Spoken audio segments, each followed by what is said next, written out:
O treino perfeito de panturrilha e posterior de coxa. Afinal de contas, eu montei ele com base com o que eu fui aprendendo no decorrer de 25 anos. Por que panturrilha e posterior de coxa? Treinar a perna inteira num dia só, para algumas pessoas, é muito exaustivo. Se eu faço um treino de quadríceps, cara, já era. Eu já tô em frangalhos, eu preciso ir descansar, comer, etc. A depender do treino, até dar uma cochilada. Mas aí, se eu fosse fazer o posterior de coxa já logo na sequência, cara, ia sair muito ruim no treino. Porque muitas pessoas fazem isso, quadríceps, posterior de coxa, panturrilha. Aí, às vezes, faz um exercício só para posterior de coxa e, às vezes, um exercício para panturrilha. Então, deixa eu te falar. Cara, não vai resolver o problema do seu posterior de coxa e da sua panturrilha. Então, o posterior de coxa, quando ele não se desenvolve, primeiro, a perna fica feia. Fica aquela perna que tem um volume legal na frente, mas atrás parece uma tábua. Que a panturrilha já é um músculo que tem uma certa dificuldade de desenvolver. Se não treinar de forma decente, o que você acha que vai acontecer? Mas por que disso? Porque no passado,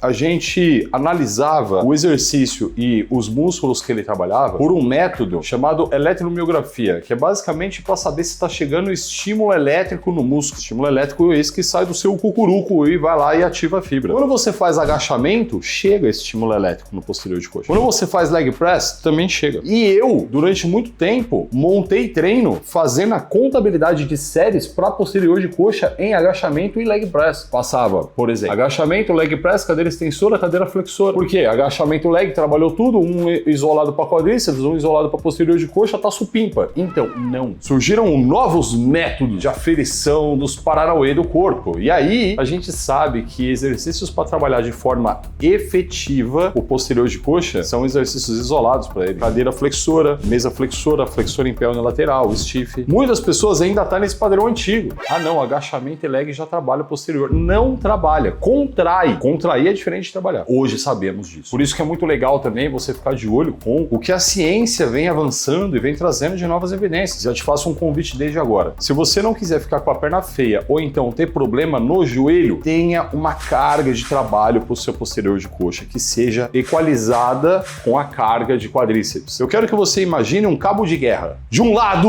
quadríceps, com toda a sua força, potência, em 4 músculos muito bem bonitos se desenvolvidos na sua coxa. Do outro lado, posterior de coxa, também formado por vários músculos, bíceps femoral, semitendíneo, semimembranáceo. Esses caras acabam sendo muitas vezes esquecidos, mas tem um potencial de deixar a sua perna muito legal, muito bacana. E se o quadríceps ficar muito mais forte do que o posterior de coxa, porque por natureza ele já é, mas se ele ficar demais, ele aumenta a compressão no joelho e aí você vai ter problema, se já não tá tendo. Equilibra essa é a melhor coisa que você vai fazer pro seu joelho, tanto para hoje quanto pro resto da sua vida. Posto isso, vamos ao treino. Cheguei na academia, depois que eu dou aquela aquecidinha que você já conhece, eu vou pra panturrilha em pé. Panturrilha em pé na máquina, de preferência. Por quê? Porque aí eu consigo manipular a carga. Olha lá, mas a panturrilha, ela cresce com um trabalho mais longo, tipo ativando as fibras lenta. Mas deixa eu te falar uma coisa. Na panturrilha, tem fibra rápida também. A prevalência é de fibra lenta. Então quer dizer que eu vou esquecer essas fibras. As que mais crescem eu vou deixar de lado. E ainda tem outra. O treino, com o tempo, ele tem a capacidade de ir modificando as fibras. Claro, não tira da água e leva pro vinho, mas começa a levar com um suco de uva meio ralo. E ainda tem mais um ponto. Cara, é importante dar estímulos diferentes pro mesmo músculo. Então eu começo sim com 3, 4 séries com carga alta, fazendo poucas repetições, 10 repetições, 12. Eu não conto, tá? Mas eu tô te falando aqui pra você ter uma ideia. Tem uma coisa pra panturrilha muito importante que se você não fizer, seu treino de panturrilha vai ser uma bosta. Eu falo também já. Saio dali e vou para panturrilha sentada. A panturrilha em pé, ela direciona o trabalho mais para 2 músculos da nossa panturrilha que se chamam gastrocnêmios. A panturrilha sentada, por sua vez, direciona o trabalho de forma acentuada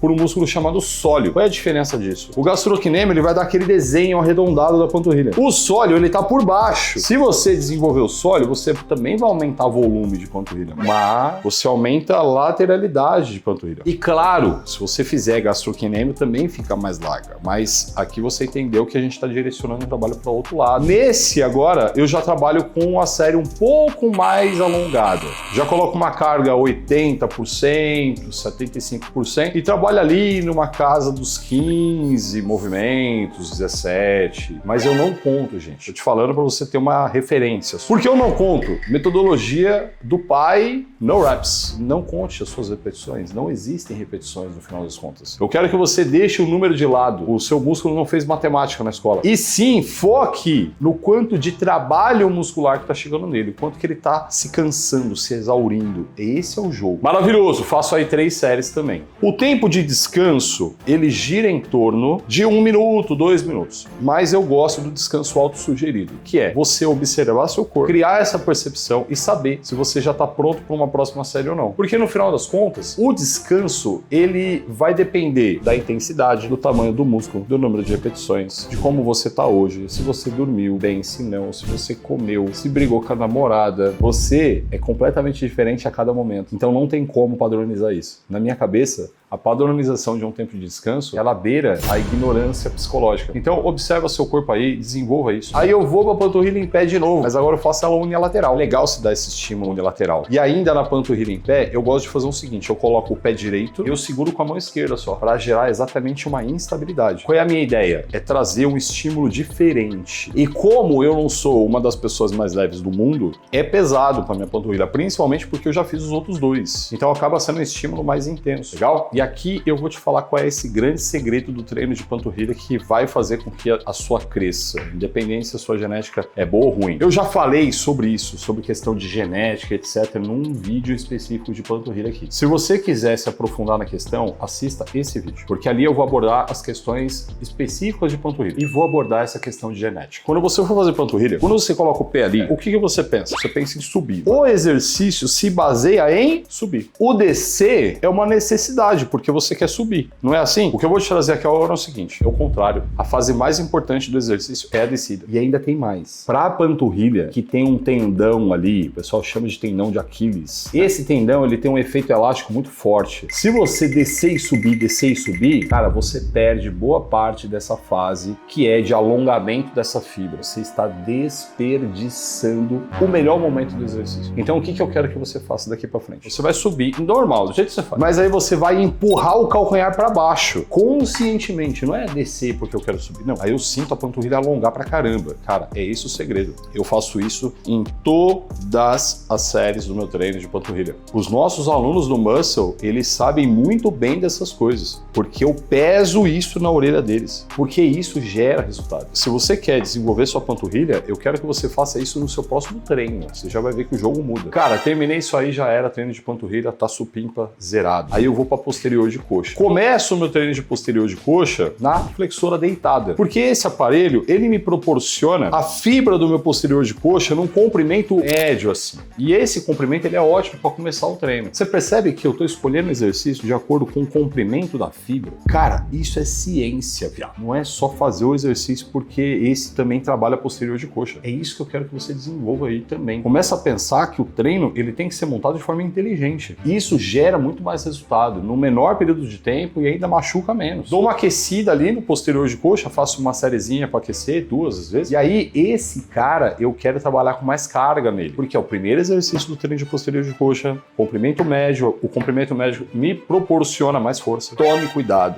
com a execução dos exercícios. Flexora deitada é muito fácil compensar demais com o quadril. Então, tenha muito claro na cabeça como é o exercício, fazer ele da melhor maneira, porque senão você está fazendo uma coisa e está tendo um pouco aproveitamento. Cara, você vai fazer um negócio. Não é melhor ter o 100% de aproveitamento daqui do que fazer meia boca e ter 70% ou 80% de aproveitamento? Agora, eu vou para flexora em pé unilateral. Quando tem? Cara, na minha academia não tem, lá. De novo, a deitada, só que agora eu faço unilateral. Por quê? Porque eu gosto de colocar um estímulo lateral. E se você parar um instante para pensar, você vai perceber que a gente não tem uma grande variedade de exercícios para fazer posterior de coxa. Então tem que dar uma otimizada no rolê. A academia do prédio que eu treino de vez em quando só tem a cadeira flexora. Então tem que dar meus pulos, mano. Porém, já agora, no unilateral, eu dou mais atenção para o movimento mais controlado, movimento mais lento. Não é um movimento de gerar mais força, igual no primeiro exercício. Esse aqui já é um movimento um pouco mais de polimento. Nesse momento, já diminuo um pouco a carga. Mano, já trabalho de forma mais tranquila, otimizando tanto o encurtamento quanto o alongamento, principalmente o alongamento. Isso depende um pouco como é que eu tô no dia. Cara, vai ter treino,